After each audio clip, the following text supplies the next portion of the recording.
जो 3 राजा कहे गए हैं, ताड़केश्वर, हाटकेश्वर और महाकालेश्वर, ये सबसे बड़े राजा उसमें उज्जैन के महाकाल को कहा गया है शास्त्रों में। और रोग शोक दुखों का नाश हो जाए तो आप उज्जैन परिक्षेत्र में जो महाकाल मंदिर है वहां के दर्शन कर सकते हैं। और भगवान शंकर, आप उनको चाहे पशुपतिनाथ बोल दीजिए, कालाधिराज बोल दीजिए, काशी विश्वनाथ बोल दीजिए, त्र्यंबकेश्वर बोल दीजिए, एक ऐसे देवता हैं जिनकी पूजा में किसी विधि विधान की आवश्यकता नहीं। हमारे यहाँ 52 शक्तिपीठ और 12 ज्योतिर्लिंग हैं, उनमें महाकाल का विशेष स्थान है। आदि अनादि शिव शक्ति का रूप है उज्जैन महाकालेश्वर। कैसे आप सभी, स्वागत है आपका हमारे पॉडकास्ट में। मैं हूं आपके साथ आमिर। आज फिर एक नया पॉडकास्ट आप सभी के लिए हम लेकर आए हैं।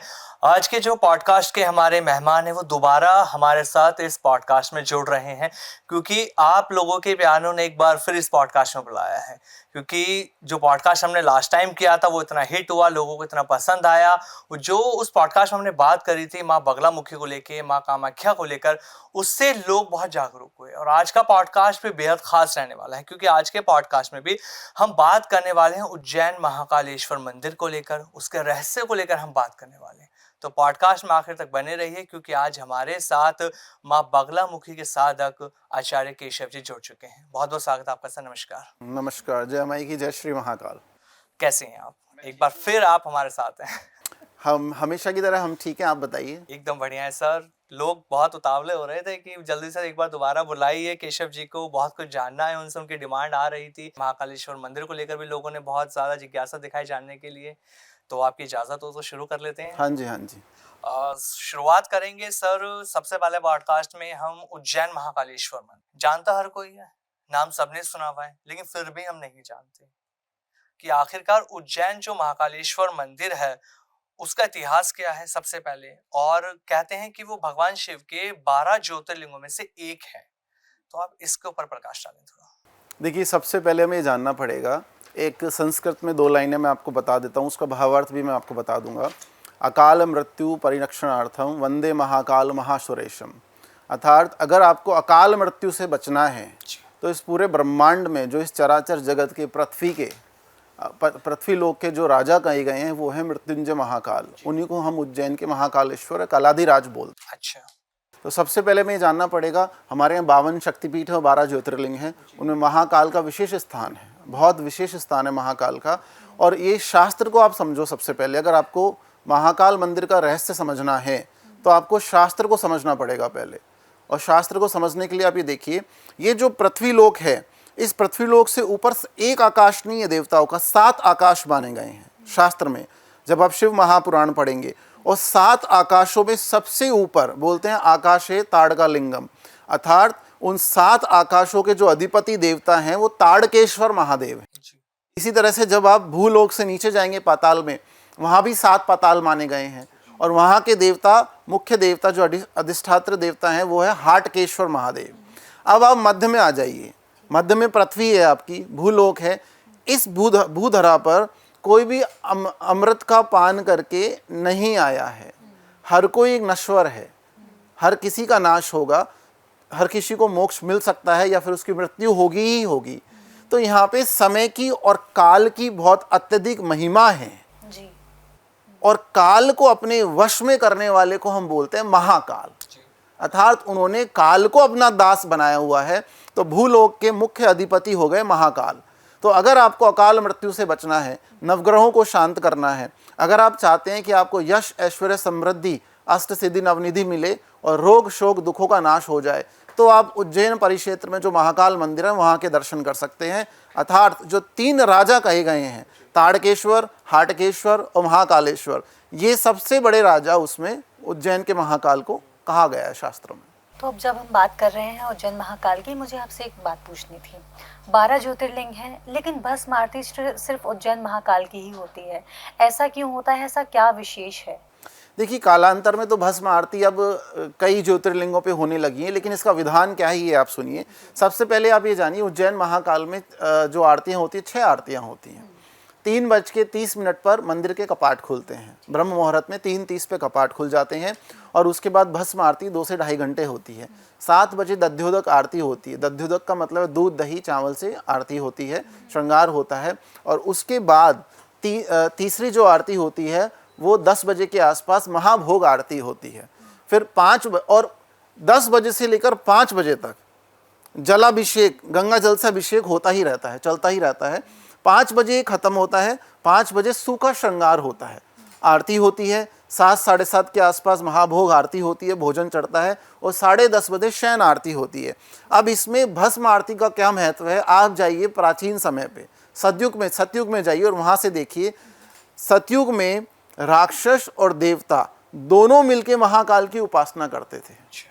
त्रेता में श्री राम ने की उनकी उपासना, और द्वापर में भगवान श्री कृष्ण ने उनकी उपासना करी। क्यों? क्योंकि उनके गुरु सांदीपनी का आश्रम ही उज्जैन में था। तो कृष्ण यहाँ पर रहे हैं, पहले श्री कृष्ण यहाँ रहे हैं। जब माता सती हुई और विष्णु जी ने अपने सुदर्शन चक्र से उनके शरीर के, उनके शव के कई टुकड़े कर दिए, ताकि भगवान शंकर इस शौक से बाहर आ जाएं, पृथ्वी का जो संहार करता है, इस शौक से बाहर आ जाएं। तो जब माता सती हुई तो सती की भस्म को भगवान शंकर ने अपने ऊपर अंगीकार किया, अपने ऊपर लगाया, तो शिव शक्ति का रूप हो गए। आदि अनादि शिव शक्ति का रूप है उज्जैन महाकालेश्वर।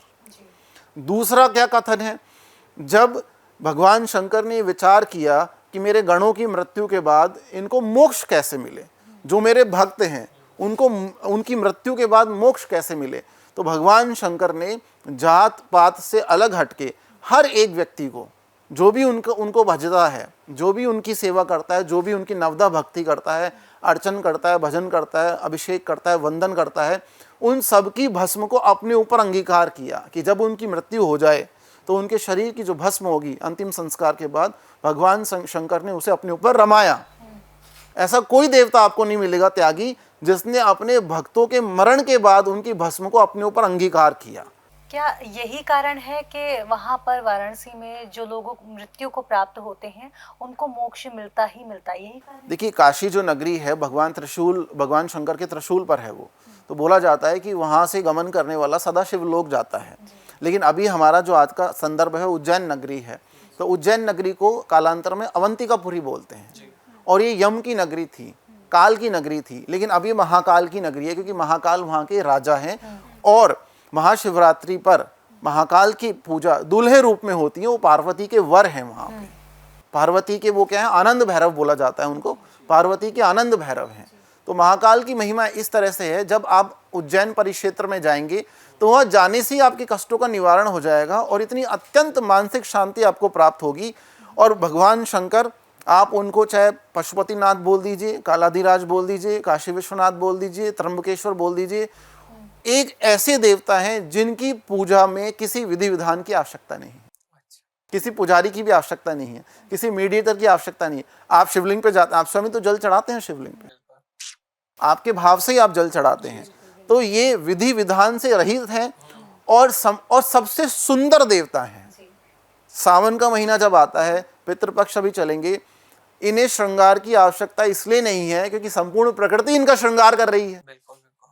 वर्षा ऋतु है, हरियाली है, संपूर्ण प्रकृति जो है, चराचर जीव है, वो भगवान शंकर के श्रृंगार में ही रमे हुए हैं।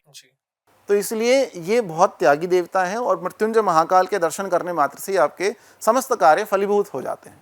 लेकिन गुरुजी, जैसे कि आपने अभी कहा था कि राजा है वहाँ के, महाकाल राजा हैं, लेकिन हमने ये भी सुना है, कई सारे लोग इस बात को कहते हैं कि वहाँ पर जो भी पॉलिटिशियन है, जो भी राजनेता है, वो रात्रि में नहीं रुक सकते हैं। तो ये खाली कॉन्सेप्ट इसी तरीके का बनाया गया है, इसके पीछे कोई लॉजिक भी है? देखिए, अब आपने प्रश्न पूछा है तो इसके पीछे का मैं उत्तर भी आपको दे देता हूँ। कॉन्सेप्ट भी है, लॉजिक भी है, सत्यता भी इसमें है, जैसा कि देखा गया है, लेकिन इसमें अपवाद भी है। अब जब मोरारजी देसाई, जो हमारे प्रधानमंत्री पहले रहे हैं, वो जब यहाँ पे रुके थे रात्रि काल में, तो उनकी सत्ता चली गई। लेकिन जो मध्य प्रदेश के मुख्यमंत्री 4 बार के रह चुके हैं, शिवराज सिंह चौहान 20 साल तक रहे, वो काफ़ी बार रुके हैं, महाकाल को भजते हैं, वो 4 बार के मुख्यमंत्री हुए। अभी मध्य प्रदेश के जो वर्तमान में मुख्यमंत्री हैं मोहन यादव जी, वो तो उज्जैन नगरी से ही आते हैं, तो उनका तो घर ही वहाँ पे है। तो ये किंवदंती है, लेकिन ऐसा बोला जाता है सम्मान के नाते। भगवान श्री महाकाल वहाँ के राजा हैं, पार्वती के दूल्हे हैं, वर हैं, तो उस मंदिर, और मृत्यु के देवता भी तो है ना, शमशान भूत भावन बोला गया है इनको, भस्मीभूत हैं ये। तो इसका मतलब ये है कि उस मंदिर के सामने से कोई बारात, कोई दूल्हा नहीं निकलता है। बारात ना निकलने के पीछे का कारण? क्योंकि एक दूल्हे के सामने ऐसा बोला जाता है, राजा भी हैं, दूल्हे भी हैं और शमशानवासी भी हैं, तो इसलिए वहां से बारात नहीं निकाली जाती। लेकिन आजकल बारातें निकल रही हैं, भगवान महाकाल का आशीर्वाद प्राप्त हो रहा है, तो ये पता लगता है कि वो किंवदंती है, केवल उसमें कोई सत्यता नहीं है, क्योंकि देवता कभी किसी का अहित थोड़ी करेगा। तो ये किंवदंतियां चली आ रही हैं, लेकिन ये सम्मान स्वरूप चली आ रही हैं, इनमें कोई सत्यता हमें तो नजर नहीं आती, क्योंकि हम भी रुक चुके हैं 20 बार, अच्छा। ठीक है, और इतने सारे मंत्री संतरी रुकते हैं, ज्योतिषाचार्य रुकते हैं, सभी रुकते हैं। तो भगवान महाकाल जो भोलेनाथ हैं, इन सबसे बहुत परे हैं, वो आदि अनादि से बहुत परे हैं, महायोगी हैं वो। तो ये तो हमारे भाव है कि हम ऐसा सोचते हैं, ऐसा कुछ हमें नहीं लगता ऐसा कुछ। सर जैसे भी आप बता रहे महाकालेश्वर मंदिर को लेकर, हमने अधिकतर ये भी सुना है कि वहां पर ही सिर्फ हल्दी चढ़ती है महाकालेश्वर मंदिर में। ऐसा क्यों है, कहीं और नहीं चढ़ती किसी भी ज्योतिर्लिंग पर? देखिए, पहले तो आपको ये समझना पड़ेगा कि भारतवर्ष में जब सनातन संस्कृति हम देखते हैं, तो जब विवाह संस्कार होता है तो वर और वधु दोनों को हल्दी लगाई जाती है जी। लेकिन हल्दी को थोड़ा सा शीतल कर लिया जाता है। ज्योतिर्लिंगों पे जो हल्दी चढ़ती है उसमें चंदन भी मिक्स होता है।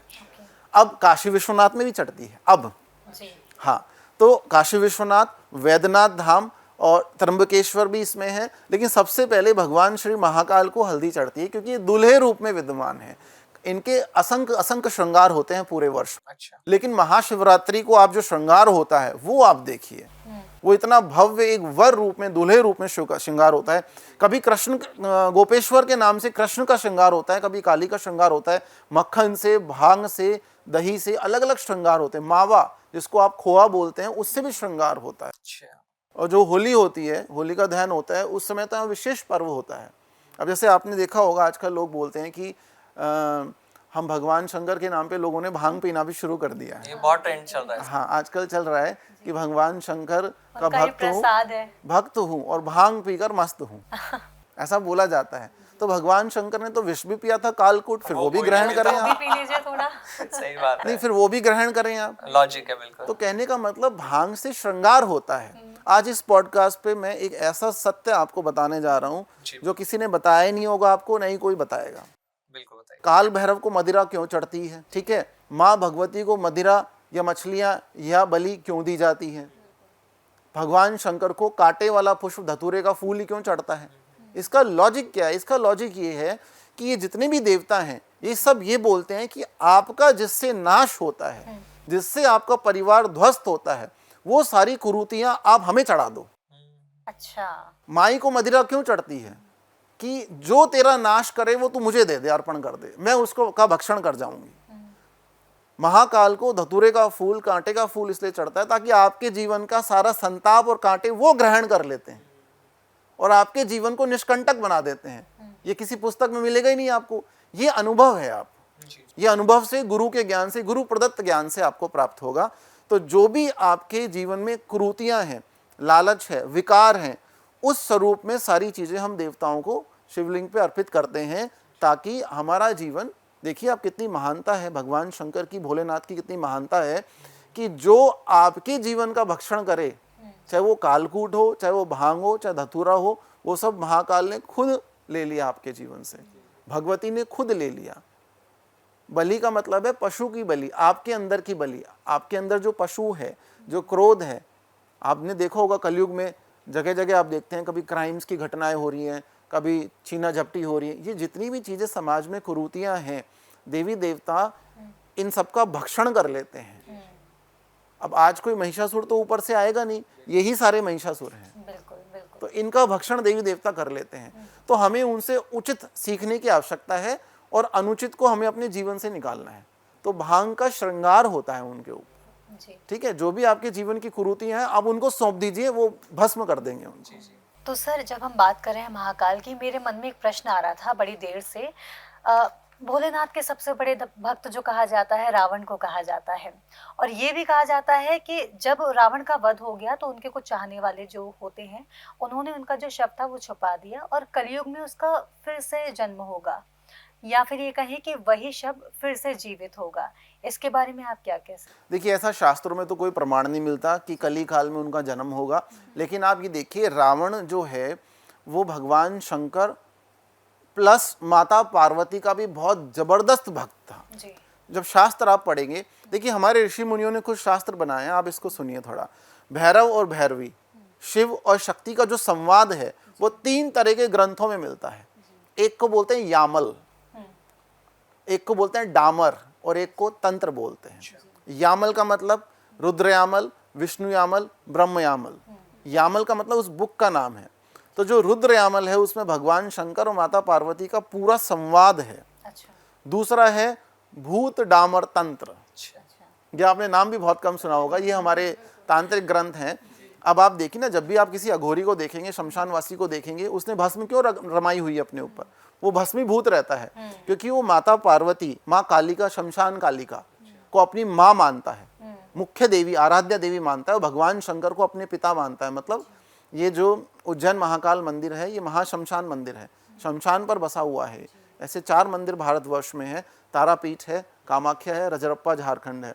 तो ये जो अघोरी आप देखते हैं, इन अघोरी जितने भी तांत्रिक मांत्रिक हैं भगवान शंकर की पूजा करने वाले, ये इनके अघोर स्वरूप की पूजा करते हैं।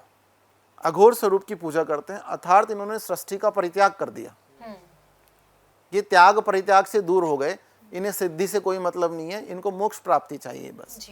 तो रावण को कालांतर में सबसे बड़ा तांत्रिक मांत्रिक भक्त माना गया। उसको जितनी चीजें मिली भगवान शंकर से किसी को नहीं मिली। देखिए, भगवान शंकर के आशीर्वाद से ब्रह्मा का वरदान उन्हें मिला दशानन होने का, ठीक है। उनकी नाभि में अमृत कलश था, उनके पास पाशुपतास्त्र था, उनके पास ब्रह्मास्त्र था, मुदगड़ था, वैष्णवस्त्र था, और मेघनाथ को भी उन्हीं की कृपा से सुदर्शन अस्त्र भी मिल गया था। तो रावण के पास 10 महाविद्याओं की शक्ति थी। रावण के पास डामर तंत्र पूरा था, रावण संहिता उन्होंने लिखी, प्रकांड पंडित वो हुए। लेकिन वो तो जब बोलते हैं ना विनाश काले विपरीत बुद्धि, बाद में उनका विनाश हो गया जब उन्होंने सीता जी का हरण किया। लेकिन रावण उनके परम भक्तों में माना गया है। रावण का गांव बिसरखा गांव जलालपुर कहाँ पर है? जब ग्रेटर नोएडा आप जाएंगे तो वहाँ पे पड़ेगा। आज भी भगवान शंकर का मंदिर वहाँ पे है। आप अगर वहाँ जाकर एक बार रावण कृत शिव तांडव स्तोत्र पढ़ते हैं तो आपके शरीर में कंपन शुरू हो जाएगा। इतनी वहाँ पे इतनी एनर्जी है उस क्षेत्र में। तो ये तो हमें पता नहीं कि रावण शरीर आएंगे नहीं आएंगे, ये तो नहीं पता। भगवान श्री राम ने उनको मोक्ष प्रदान करवा दिया, लेकिन उनकी एनर्जी आज भी आपको फील होगी वहाँ पर।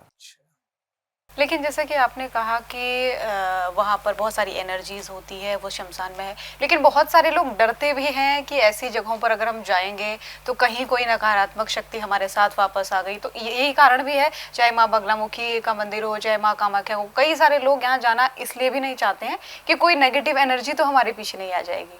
देखिए, नेगेटिव एनर्जी का तात्पर्य क्या है? नेगेटिव एनर्जी इज ओनली हवा, आप बोल सकते हैं वाइब्रेशन है। शमशान तो दूर की बात है, जब कलयुग में व्यक्ति उठता है और रात्रि में सो जाता है, वो पूरे दिन में कम से कम 50 ऐसी नेगेटिव शक्ति है जिनसे टकराता है। अच्छा। हाँ, शमशान तो बस ऐसी किंवदंतियों में बदनाम कर दिया गया। शंकर है, शिव है, भैरव है। आप एक बात ध्यान रखिए, अगर भगवती देवी की साधना आप करते हैं तो आपको भैरव की साधना करनी पड़ेगी। कारण सुनिए और शमशान का भी कारण सुनिए। माँ भगवती को क्यों प्रकट किया गया? आशीर्वाद के लिए, संहार के लिए। तो भगवती संहार करना जानती है, लेकिन उन्हें शांत किसने किया? भैरव ने। जब बटुक भैरव, बच्चे भैरव का रूप ले लिया शंकर जी ने और माँ कालिका के सामने बच्चे बन के वो चले गए, माँ शांत हो गई। तो भगवती की साधना करनी है तो भैरव वहाँ पे रहेंगे। आप देखिए, आप किसी भी मंदिर में जाइए शक्तिपीठ में, भैरव है नहीं है वहाँ पे? बिल्कुल, हर जगह है, सब जगह। और भैरव को शमशान का मुख्य देवता शमशान भैरव को माना गया है। शमशान में जब आप अंतिम संस्कार के लिए जाते हैं तो काफ़ी सारे नियम है शुद्धिकरण के, लेकिन एक आपको रेमेडी मैं बताता हूँ। अगर आप किसी शमशान के सामने से निकल रहे हैं और उसको प्रणाम कर लेते हैं, एक बार मृत्युंजय मंत्र का पाठ कर लेते हैं, 9 के 9 ग्रह आपको छू नहीं पाएंगे। ये सबके लिए? सबके लिए है, क्योंकि उनको पता लग गया भैरव को प्रणाम किया इन्होंने। भैरव का मतलब क्या है? भैरव, रव जब आप देखेंगे तंत्र शास्त्र में, रव एक तरह का नर्क है, उससे बचाने वाला, उस भय से, उस नर्क के भय से बचाने वाले को भैरव बोलते हैं। अब जैसे कामाख्या के भैरव है उमानंद भैरव, इसी तरह से अष्ट भैरव बताए गए हैं। रुरु भैरव, क्रोध भैरव, चंड भैरव, कपाल भैरव, उन्मत्त भैरव, असितांग भैरव, भीषण भैरव, संहार भैरव। राशियों के हिसाब से इनकी साधना होती है। तो आपको रौद्र देवताओं से और शमशान से डरने की आवश्यकता नहीं है। जिसने रौद्र देवताओं को पूज लिया, राहु केतु शनि उन्हें हाथ ही नहीं लगाएंगे। ये भी हमें समझना पड़ेगा। तो शमशान, देखिए किसी का नाम है राम और किसी का नाम है विभीषण, तो विभीषण के नाम से डरने की थोड़ी आवश्यकता है। शमशान को हमारे तंत्र शास्त्र में सबसे बड़ा मंदिर बोला गया है, और जितने भी बड़े बड़े सिद्धपीठ शक्तिपीठ है वो शमशान पे बने हुए हैं, क्योंकि शमशान में साधना जल्दी सिद्ध हो जाती है, क्योंकि वो पवित्र स्थान है ना। वहां पे एक बिलियनियर और एक गरीब दोनों को समान दृष्टि से देखा जाता है, समान दृष्टि से देखा जाएगा, और साधनाओं का मतलब है समान दृष्टि से देखना। आप समझ रहे हैं मेरी बात? तो मंदिरों के आडंबरों से दूर सबसे बड़ा महामंदिर है शमशान, महाशमशान। तो अगर सामान्य लोगों के लिए नहीं है, लेकिन आप साधक बनना चाहते हैं, उपासक बनना चाहते हैं, तो आपको शमशान को प्रणाम जरूर करना चाहिए। और अगर आपको शमशान से भय लगता है तो आप ना जाएं शमशान। मुझे तो हॉस्पिटल से भी भय लगता है, मुझे तो कोर्ट से भी भय लगता है, मुझे तो जंक फूड खाने से भय लगता है। तो भय तो हमें हजारों चीजों से लगता है ना। कुछ लोगों को बॉस से भी भय लगता है, बॉस को कौन देखना चाहता है, कौन मिलना चाहता है। तो जिससे आपको भय लगता है आप दूर भागते हैं। आप शमशान से मित्रता करो, आप भगवान शंकर से मित्रता करो, आप डर को निकालो। साधना डर से नहीं हो सकती, साधना डर से नहीं हो सकती। परम शक्तिशाली देवता भगवान विष्णु है, लेकिन वो सुंदर है। समाज को, सृष्टि को सुंदरता देखने की आदत है। अभी जैसे आपने कहा कि शमशान से हमें डरना नहीं चाहिए, क्योंकि उज्जैन महाकालेश्वर मंदिर वो भी शमशान के ऊपर ही है। वहाँ पर ये भी सुना है कि वहाँ पे तंत्र साधना खूब होती है। जो वहाँ पे तंत्र साधना होती है उसका उद्देश्य क्या है? पहले तो जो वहाँ पे तंत्र साधना कर रहे हैं, अघोरी होंगे, कुछ तांत्रिक होंगे, तो उनका मकसद क्या होता है? क्या वहाँ पे कोई भी जाकर तंत्र साधना करा सकता है, या वो तंत्र साधना किसी अच्छे कार्य के लिए हो रही है? इसको थोड़ा सा आप हमें समझें। देखिए, तंत्र जब बना था, तंत्र का मतलब क्या है? एक सोल्यूशन। भगवान शंकर ने माता पार्वती ने आग्रह किया कि संसार की सृष्टि का जब कलयुग आ जाएगा तो कल्याण कैसे होगा। अच्छा। तो ये कुछ फॉर्मूले हैं जो तंत्र शास्त्र में लिख दिए गए। तो तंत्र का पहला उद्देश्य और पहली चेतावनी तंत्र में क्या है? अगर आप किसी और का अनिष्ट करोगे तो सबसे पहले आपका अनिष्ट होगा। सो तंत्र is only for the benefit of society. ये सोसाइटी के बेनिफिट के लिए आप काम लेते हैं तो आपकी उन्नति होती है, और अगर आप अपने स्वार्थों के लिए काम लेते हैं तो आपकी क्या होती है? अधोगति हो जाती है। एक अधोगति मतलब पाताल की तरफ, उधर्वगति मतलब ऊपर की तरफ। देवताओं से जुड़ोगे तो देवता समान हो जाओगे, और भूतों से जुड़ोगे तो भूत समान हो जाओगे आप। तो इसीलिए वहाँ आप देखेंगे शमशान में या फिर महाशमशान जितने भी हैं, वहाँ पे साधना करने वाले लोग हैं, साधना करते हैं, किसी का कोई अहित नहीं करता, सब अपनी साधनाओं में हैं। आप किस उद्देश्य से जा रहे हैं? देवता तो उद्देश्य जान लेगा ना आपका। तो हमारे हिसाब से तंत्र साधना जो बनी हुई है वो प्राणी मात्र के कल्याण के लिए बनी हुई है। जैसे मान लीजिए आपके सामने मरीज है कोई, जैसे मैं आपको एक रेमेडी बताता हूँ, तंत्र शास्त्र की रेमेडी है। आपको कहीं भी किसी भी दूसरी कंट्री में जाके कोई भी शब्द लाने की आवश्यकता नहीं है। आपको अमेरिकन स्विच वर्ड नहीं चाहिए, आपको इटालियन स्विच वर्ड नहीं चाहिए, आप अपना वीजा पासपोर्ट मत घिसिए, सब कुछ यही अवेलेबल है आपके शास्त्रों में। आपने पढ़े नहीं ना, हमने पढ़े नहीं वो शास्त्र। बिल्कुल सही बात। और कहीं बाहर से कोई फैंसी चीज आ जाती है तो हमें लगता है वाओ बहुत न्यू हो अच्छी चीज जाती है। है। हमारे यहाँ पे देसी शुगर है, खांड है, वो हमें अच्छी नहीं लगेगी, लेकिन हमें चॉकलेट सिरप अच्छा लगेगा। पैनकेक के साथ लोग खाते हैं, हमने देखा था। हम तो इन चीज़ों का भक्षण बिल्कुल नहीं करते हैं, लेकिन कहने का मतलब उसी चीज को आप परोस देते हैं चाशनी लगा के तो वो अट्रैक्टिव बन जाती है। नाग केसर का पौधा होता है, उसकी जड़ ले आओ और उसको अभिमंत्रित भी किया जाता है। अभिमंत्रित नहीं भी कर सकते तो भगवान शंकर के शिवलिंग पे उसको चढ़ा दो, अपनी प्रार्थना बता दो। अच्छा। और लाकर एक शहद की डब्बी में डाल के अपने मंदिर में रख लो, आप कभी बीमार ही नहीं पड़ोगे। अच्छा। नाग केसर ज्यादा साउथ इंडिया में मिलता है, आपको किसी स्टोर पे मिल जाएगा। छोटी सी जड़ ले आओ और उसको भगवान शंकर के मंदिर में जाके पुष्य नक्षत्र पे या अनुराधा नक्षत्र पे या मूल नक्षत्र में आप शिवलिंग पे रख के आओ, प्रणाम करो, जल अभिषेक करो, ठीक है। और उसको अपनी प्रार्थना करो कि मेरी जो बीमारियां हैं, उदर रोग हैं, जो भी रोग आपके हैं, उसको फिर आप शहद की डब्बी में लाके बंद करके उसको रख दो, आप बीमार ही नहीं पड़ोगे। पूरा कोरोना हमने यही किया। अच्छा। हमारी फैमिली में 8 लोग हैं परिवार में, हमने 8 नाग केसर ली और उनको लगा दिया, हमें जहां भी लगाना था। हमने उनको जमीन में ही गाड़ दिया। अब इस चीज का हमें दावा है कि हम सब शतायु होंगे, क्योंकि हम महाकाल के उपासक हैं, माँ बगलामुखी कामाख्या के उपासक हैं। तो जब आपके कर्म अच्छे हैं, उपाय तो इतने सारे हैं।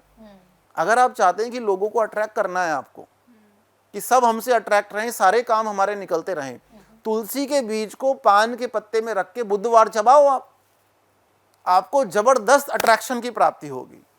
लेकिन ये बताने वाला नहीं है ना कोई आपको। जी। आपको किसी ने कोई वर्ड बता दिया कि 33-33 लिख लो, 44-44 लिख लो, 55-55 लिख लो, और ये आप 5वीं क्लास में सीख चुके हैं पहले ही। जी जी जी।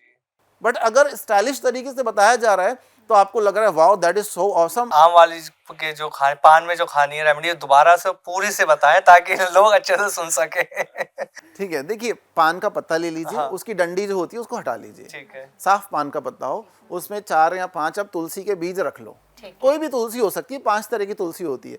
उसको बंद करके बुधवार के दिन आप चबाइए नॉर्मल जैसे हम पान खाते हैं। हाँ। ठीक है, अगर किसी का पित्त बढ़ा हुआ है तो ना करें क्योंकि तुलसी गर्म होती है।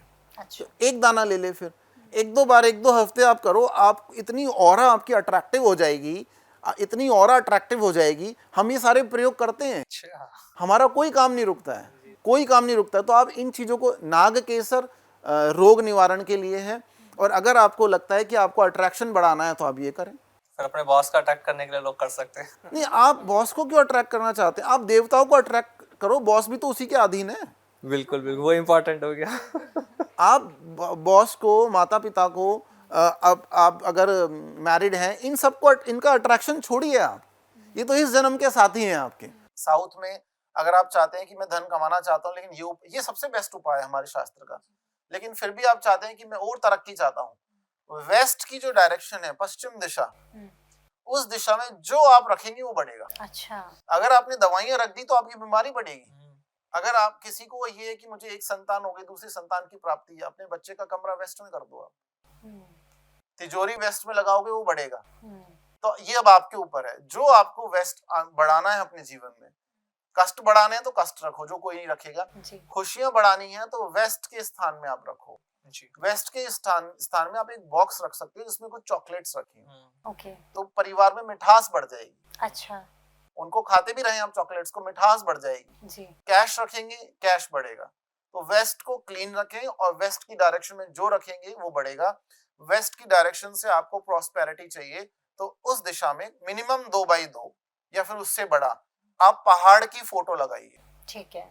किसी भी पहाड़ की फोटो लगाइए, कोई पेंटिंग लगा सकते हैं जिसमें पहाड़ लगा हो, वेस्ट की डायरेक्शन में आप लगाएंगे, आपको लाभ होगा। बिल्कुल सर, बहुत बहुत धन्यवाद आपका। ये पॉडकास्ट भी बहुत शानदार रहा, पहले ही पॉडकास्ट से ज्यादा ही अच्छा रहा और लोगों को ये भी पसंद आएगा। तो इंतजार करेंगे लोगों के कमेंट्स का, और आपका भी बहुत धन्यवाद इस पॉडकास्ट में आने के लिए। एक बार फिर से नमस्कार सर। नमस्कार, धन्यवाद धन्यवाद। तो केशव जी के साथ आज एक और पॉडकास्ट रहा जिसमें आज हमने उज्जैन महाकालेश्वर मंदिर को लेकर हमने बात करी, उसके रहस्य को लेकर आज आपको हमने बताया क्या चमत्कार है वहां के, वो भी आपको बताएगा। कुछ ऐसी रेमेडीज भी बताई गई हैं जिन्हें कर आप अपनी हेल्थ, वेल्थ, मनी सबको बेहतर कर सकते हैं। तो आपको ये हमारा पॉडकास्ट कैसा लगा आप लोग हमें कमेंट करके जरूर बताएं, और भी कोई आपके सवाल हैं जो हम अगले पॉडकास्ट में केशव जी से लें तो वो भी आप हमें बता सकते हैं। अगर आप अपॉइंटमेंट लेकर केशव जी से मिलना चाहते हैं, अपने बारे में जानकारी किसी भी तरह की लेना चाहते हैं, तो उसके लिए डिटेल डिस्क्रिप्शन में आपके सामने। तो आज के पॉडकास्ट में इतना ही। नमस्कार।